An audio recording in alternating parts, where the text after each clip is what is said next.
What is it like to represent your country at such a high level? That's a very hard question. It's quite hard to explain. In this video, I chat to Demi Hayes. Demi is a country girl turned Australian rugby sevens athlete who is determined as hell and one of the loveliest people I know. We talk about her journey, overcoming setbacks and self-doubt, and her top tips for young athletes. Check out her details below and enjoy.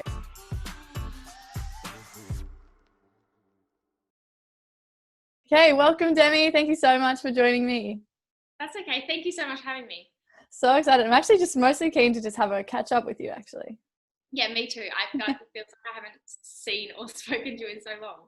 I know, it has been so long. So Demi and I went to school together. And for those that don't know Demi, she's an Australian rugby sevens athlete. She's been to the Youth Com Games, won a gold medal. She made her World Series debut at 17, which is insane.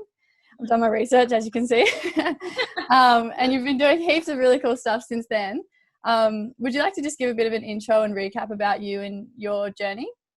Yeah, of course. So I went to school with you. So before that, I went to boarding school for 4 years and then finished my years at Fairholme.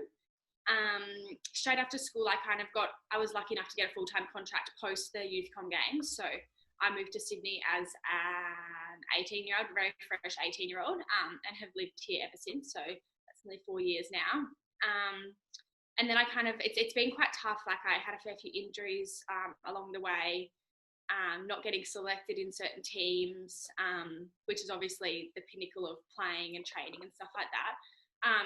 And then I think the most I played was probably 2018. So I was contracted nearly 2 years before I got to play it like consistently. And I went to the Commonwealth Games at the Gold Coast, which was obviously awesome with having home supporters and stuff like that. And then from then on, I went straight after then, and we went to the World Cup in San Francisco, which was also really great. We got a bronze medal, which was a little bit unfortunate and not what we were aiming for, but especially after getting silver, and probably should have won gold at the Com Games.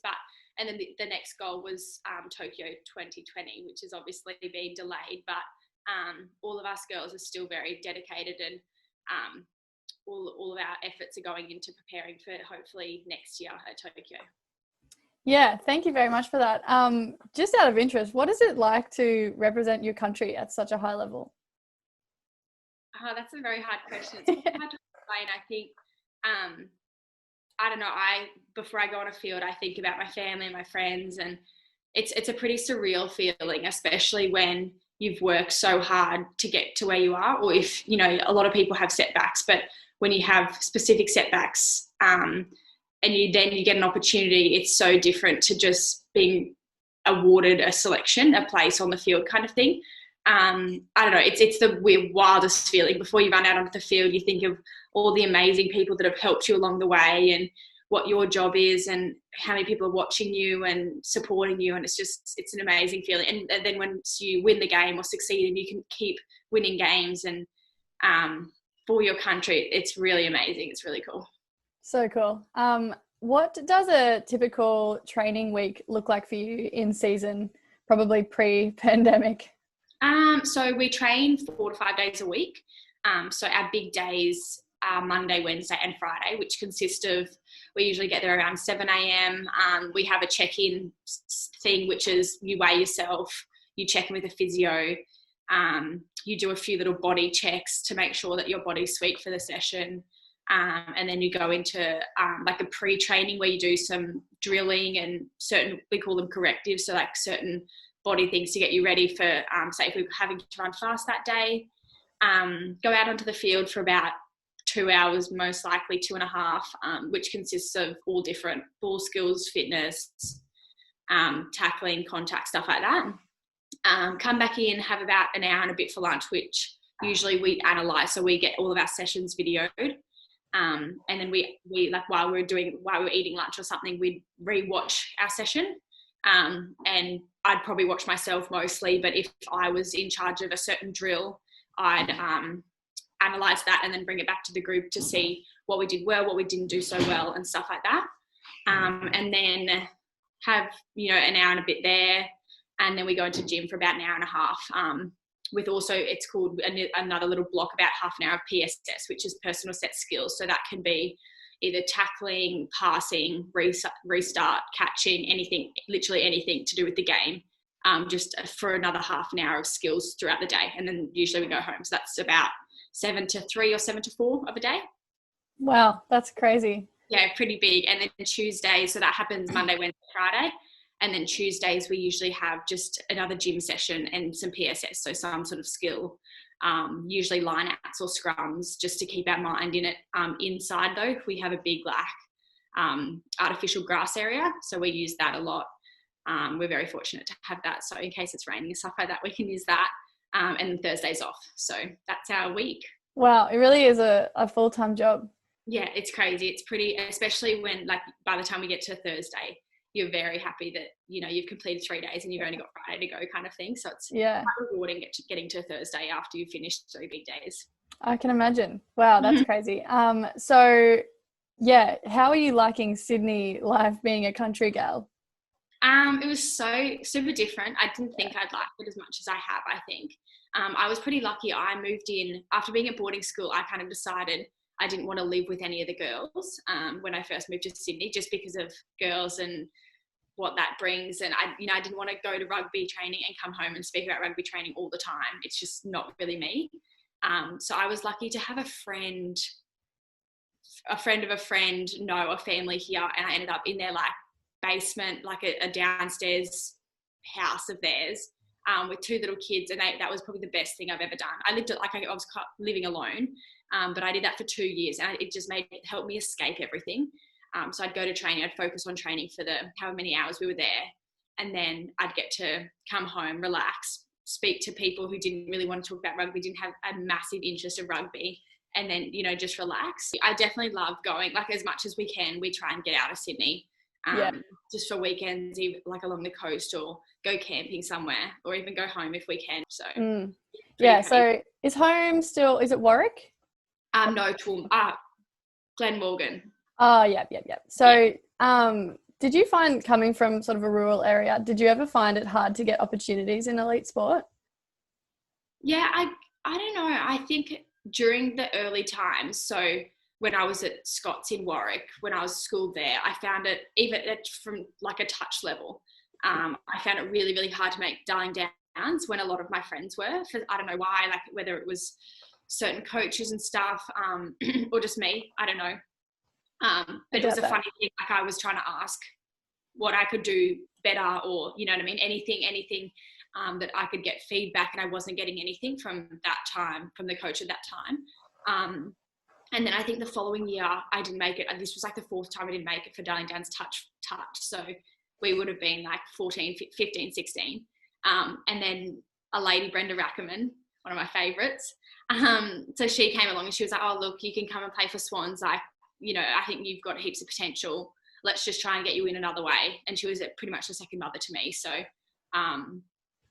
I kind of went around the path, and then made Darling Downs the following year, which was a coincidence. And then I made Queensland as well. So it was just funny how nothing came, and I was very consistently keeping up all of my training and stuff like that. And I was trying to work so hard because I wanted to make the team so badly. And at that time, that's all there was touch. I'm not sure whether you remember, but rugby wasn't a massive thing then. So we were kind of oh, that's all we got, we've got to work so hard and drive at touch, which was what we did. And then this came up, and I, in that year that I made Darling Downs and Queensland, I also made the rugby team. So, you know what I mean? I think it was just, I just had to keep at it. But it was really weird because for so long I wasn't making anything, and I was wondering why, kind of thing. Yeah. And with a few other sports, I think as much as you think, you know what I mean, all sports are quite, either you're in and people, or sometimes you just don't, and you're a bit of a nobody. So I think that's where I was a bit stuck at the start. Yeah, I definitely found that with the Toowoomba is a city to me, but with the more city-ish areas, they're kind of that hard to break into the... Especially us coming from no one knowing anything, not even about where we live or what we do on our property, to being quite a good athlete but not wanting to give us a shot was really hard. Yeah. And I imagine that's even happening now, you know what I mean? Like it's so, Oh yeah. it's going to be forever pretty much with Yeah. coaches and stuff like that. And that's just, it's a massive shame, I think, because there's so many people that come through that don't get shots, and like they either find there's something else, which they shouldn't because they're so good at what they do, or they just kind of give up and go, oh, well, you know what I mean? That's me, because I Yeah, tried for 2 years. definitely. Yeah. And I mean, I'm sure like it was hard for you to keep kind of, trialing and not making it and not making it. Did you always know that you wanted to be an elite athlete and make a career out of sport, or did you kind of struggle to find what you wanted to do in life? I don't know. I think I kind of had a bit of an inkling when I don't know. I grew up playing sport my whole entire life. My family was so passionate about it for so long. I don't know, when I was younger, you know what I mean? The Olympics, I watched Kathy Freeman win a gold medal, like for the 400, and I saw all these different athletes. And I for some reason, I just thought I'd be there one day I didn't know what sport, obviously touched not really anything. Like, you know what I mean? You play the trans Tasman and that's all. I wasn't fast enough for athletics, so I kind of I wanted to find something else that I knew I was good at. And when rugby came about, I played rugby league with my brother when I was 8 years old. So I love that kind of physical side, and aggression about the game, very competitive kind of thing. So I guess when that came about, I just wanted, and I was a bit of a random, like I didn't know what I was doing for a lot of it. You know, there's so many different rules that I was like, oh gosh, like, you know what I mean? I don't know what to do, but I'm just going to go for it. And that's literally what I did, I think. But I had no idea I'd end up here so quickly, I guess. Like a lot of people ask what my pathway was. And it's kind of silly to say because not many people can go, you know what I mean, follow the same pathway as I did. It's usually a lot slower process. Yeah, I guess from being 14, 15, not making a Darling Downs team to representing Australia within a couple of years, that's not the most common pathway. Yeah, exactly. And it was just so random. And I think even the Youth Com Games process, so we played in Sydney actually, along the Academy of Sport in Sydney, and I had a really bad injured shoulder. And from there, they selected like 30 people from that tournament. They selected 30 people to be in the running for the Youth Com Games, which is 12 people. So it narrowed down. I think it was maybe 35, 40 people. So each camp, so we had a week-long camp every couple of months. And each camp, 10 people got dropped, or you got a letter saying, look, you're out. And from the get-go, I was like, from that tournament, I was like, oh, like I've got a really sore shoulder. Like I want to sort this out. I literally did what I could when I was on the field. My coach kept saying, oh, can you wave to me if you can't get off the field? So I was like trying to wave in all sorts of ways. And then, from then on, I kept getting letters. And then the final letter, we were at a camp draft and some random asked mum and dad, they were like, oh, how's Dem going with the team? And dad's like, oh, no, they haven't called. She's not in. And then 2 days later, we came home and I think I was in Woolworths and they called me. Mum and I were really, really stoked. So that's just like, it was just really random that I just had no idea. I never expected it. Not saying that I didn't work hard for it and I didn't want it, but it was so random. I just didn't know that was happening kind of thing. Yeah, the stars just kind of aligned. Yeah, exactly. Yeah, that's awesome. Did you have like a backup plan when you moved to Sydney? Like, I know you were studying. Was that kind of your backup plan, or were you sort of just like all in, I'm going to make this happen? I don't really know. So when just before I got a contract, I moved to the Gold Coast because my sister moved home for a year and worked on the property, and I wanted to do that, or I wanted to move up north. But I kind of said to myself, I was like, if I want to continue to play rugby and maybe make a career out of it, I need to move somewhere where I can still pursue training and everything like that, which I wasn't able to do obviously at home. So I moved to the Gold Coast and studied business. Don't know why. Really not my forte, but studied business for nearly 12 months, 6 months before I got contracted. And from then on, I stopped uni and had all in for rugby. And as I said to you before, I didn't get any bites for a long time. Like I didn't get picked for any tournaments unless it was a development. So like unless the bottom girls got selected and had to play, which was me often. And I was still young, I guess. I was still developing my skills and my game and stuff like that. But yeah, I guess when I think back now, I was all in because I didn't really want to do anything else. And even now, if someone asks me, I'm studying media, communications and media. So I want to go into the media once I finish rugby. But even now, like if someone asks, what's your backup? I don't want to back up. You know what I mean? I want to be here playing until until I either choose to retire or hopefully, you know what I mean? Like it's on my terms, I'm hoping. Yeah, I really love that. So I know you had some kind of major and reoccurring injuries throughout your career so far, and you've talked a little bit about setbacks in terms of not making teams. How do you overcome them when you're getting back into the game, and particularly coming back from an injury or coming back from not being selected? How do you overcome those setbacks? I guess I didn't really, so I had a lot of little like stress fractures in my feet. I had a broken hand for a little while, like really little, not little, but 6 week to Okay. 8 week injuries where I was like, oh, I can still get back into it, or little things like that didn't necessarily faze me because I wasn't getting selected. So I was like, once I get back, I will put my best foot forward and I will be able to hopefully get selected. And then my biggest like fall was probably, so I played the Com Games, didn't get very many minutes, and then a new coach took over. And I was consistently playing well with him. So I played 3 tournaments, and then we went to Paris in, when was that? Like June in 2018, just before the World Cup. And this was our last tournament. And the day before we left for that, we were just doing a game, I think, and like contact in it. And someone tackled me funny and I hurt my ankle quite badly. But at that stage, we were like, oh no, we've got to get her to Paris because I was playing quite well. And my coach was really happy, which obviously is the best feeling. So then we got an X-ray, which obviously X-rays nearly show nothing. Like a scan is obviously preferably the better option. And then went to Paris, played on a really swollen sore ankle. And then in the last 5 seconds of the final, I got concussed pretty badly.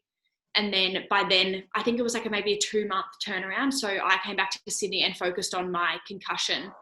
And then by the time, and I kept getting setbacks with my concussion. So I'm not sure whether you're familiar, but if you get symptoms, you go back a step. And then, if you don't, you keep stepping forward and you end up being able to play. And I actually got to the phase where I couldn't pass any of my, any of the things I had to be able to play. So I had to get a neuropsychologist in to pass me to be able to play, just to say like, she's okay, she can remember, we've got 5 words to remember, and you've got to remember numbers backwards and read them backwards to the person and stuff like that. And usually do that on a computer. But for some reason, I could never, I think I had 35 attempts at it, which is unknown. And then I had to, I think it was maybe 3 days before we left so I was in the World Cup team, and they were like, look, we've got to get you to pass. Like, if you don't pass this, you obviously can't go. And I think my ankle was a bit forgotten about, and I forgot about it as well. But it was more like my head's obviously a bigger issue than my ankle. Ended up passing, which was great. Went to the World Cup, and then I went on a holiday to Mexico after that. So I was like, get me out of it. We got 3rd at the World Cup, went to Mexico, came back. And the day before I was leaving Mexico, I messaged my doctor. I was like, oh, my ankle's still really sore. I think we should get it checked out. Or I was like, should we get it checked out before I go home back to Queensland for 2 or 3 weeks? We had another 2 or 3 weeks off because this was our off season. Got a scan that day. I got back from Mexico.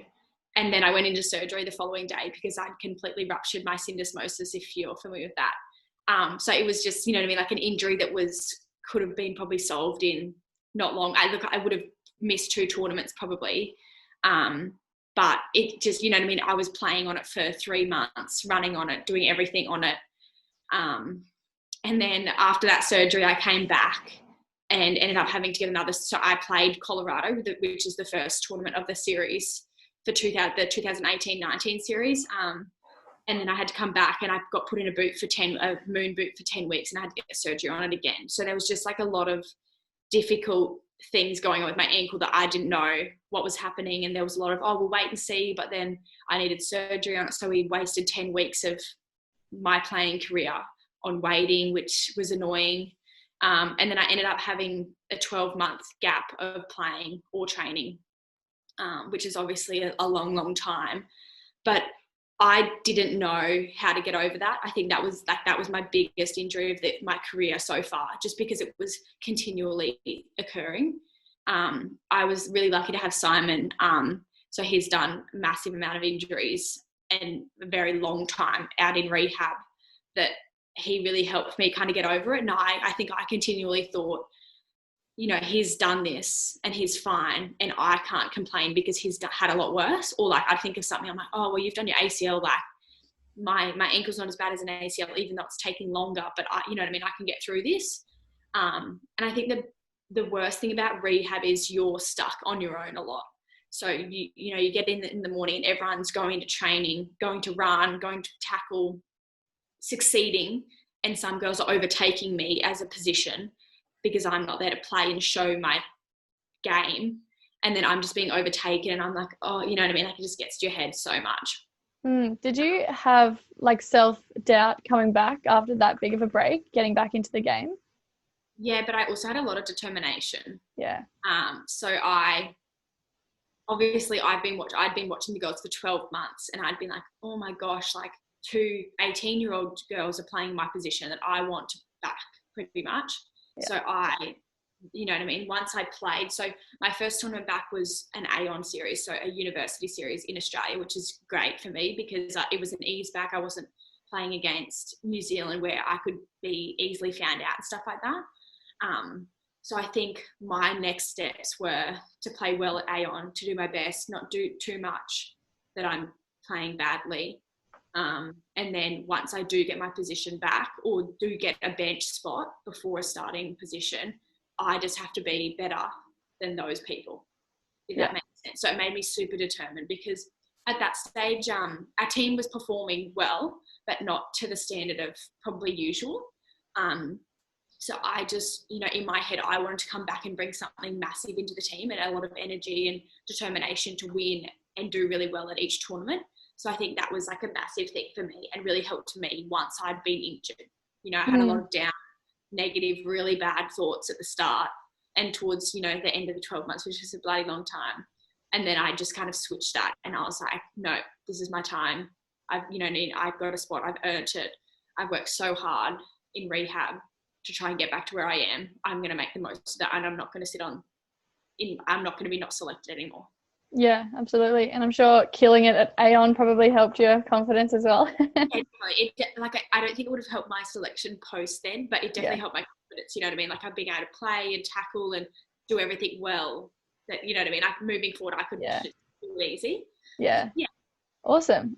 So flashing forward sort of to now, how has your career sort of changed amid the pandemic, and what sort of adjustments have you had to make? I know obviously you guys can't obviously go to Tokyo. Did the whole structure of the season sort of had to change then? Yeah, it has a little bit. So of our season, we played Colorado, Dubai, Cape Town, Sydney. So we played 4 tournaments of, I think, 8 or 9 we had this year. So we missed, what did we miss? We missed Hong Kong, maybe 3. Hong Kong, Canada, and Paris. So we missed 3 of the season. And then obviously the Olympics was a massive one. So I don't know, I think it's obviously changed the whole year. And even looking forward, like we're not even sure whether, like, fingers crossed, hoping, but next year, whether Tokyo is 100%, we don't know yet either. I think the biggest thing that we've probably been able to realise is with the preparation we did leading into Tokyo 2020, we wouldn't have won a gold medal. We weren't good enough yet. We hadn't developed as a team enough, I don't think, post Rio, the Rio team, because obviously people had come and gone and stuff like that. So we just, like, you know, everyone's kind of said it. We're saying to ourselves, we've got another 12 months to make sure we win. And that's the best 12 months that we can make, or, you know, we can do individually as a player and for our team kind of thing. So I think Hong Kong is supposed to be pushed back to the end of October. So whether that gets played and whether international flights are allowed, I'm not sure. So that's our first tournament, I think, internationally that we're focusing on. But I think the biggest thing is you don't know what's next. So you don't know what you're training for. So right now we've been training for nearly 2 months as a small group, and it's hard not motivation, but just individually, you know, we're going to training for what for? And we don't have an answer for that yet. I guess it'd even be hard, like structuring your training blocks and what to focus on, because you have no idea when the end point is. Exactly. And like I had a meeting with my coach the other day, and he said, well, you just got to work on the things you're not so good at, and you've got time to develop everything, even though we're not allowed to do contact, but restart catches and little things like that will make me a better player and hopefully put me in a higher position. I've got so much time to use, which is obviously a big thing, like a massive thing for me anyway. So I think the biggest thing is we will be so much more prepared for a 2021 Olympics than what we would have been for, Tokyo and the next. Well, we would have been there. We would be there right now. Yeah, true. If it was Tokyo 2020 kind of thing. So it's obviously, as you said, like our season has been so scrambled and we don't know what's happening next. But I think that's obviously the ultimate goal. I guess a little blessing in disguise, and maybe you guys can get the gold in 21. Exactly. I'm hoping so. Yeah, I'm sure you will. Would you have 2 or 3 tips to an aspiring young athlete? Probably persistence in, as we were speaking about before, if you're getting knocked down, just keep persisting, training hard, doing your best, and know what you can do, what you have the potential to do. Just because, only anyone else can give you a stop sign. You've got to keep pushing that as much as you can. I guess I looked at Emily Terry. I look at players when I see where I can be. I wouldn't necessarily take advice, if that makes sense. So I just tell, like, any advice to anyone, I'd look at who you want to be and who you aspire to be and chase that as far as you can. Follow that. Look at them as a person, like the sort of person they are, because sport's not just how talented you are. You know what I mean? You've got to have a good engine. You've got to want to be there. You've got to have a good, a good head. You've got to make sure that all of your attitude is there when you're there. So I don't know, that's what I did, I guess. I looked at girls who were about to go to Rio. This was at the start of my rugby career. They were about to go to Rio, and saw how dedicated they were for their goal. And even if your goal is to be selected for a school team and be starting at the school team, or whether it's, Darling Downs or whatever their region is, it's massive. So, and as long as, and I guess I just ticked off my boxes as, my dad always said, I'd love you to get a Queensland jersey. And I played Queensland touch that year. And he's like, an Australian jersey would be awesome. Like, you can do it. So every time, and I made Queensland for rugby, and Dad's like, this is the bloody best. Like, I love rugby. So then, So I just ticked off what I could because of the people I saw and aspired to be. Be a big one. Awesome. Well, thank you so much, Dem. That's okay. Thank you so much for having me, Morgs. It's nice to see you and talk to you. So good to see you.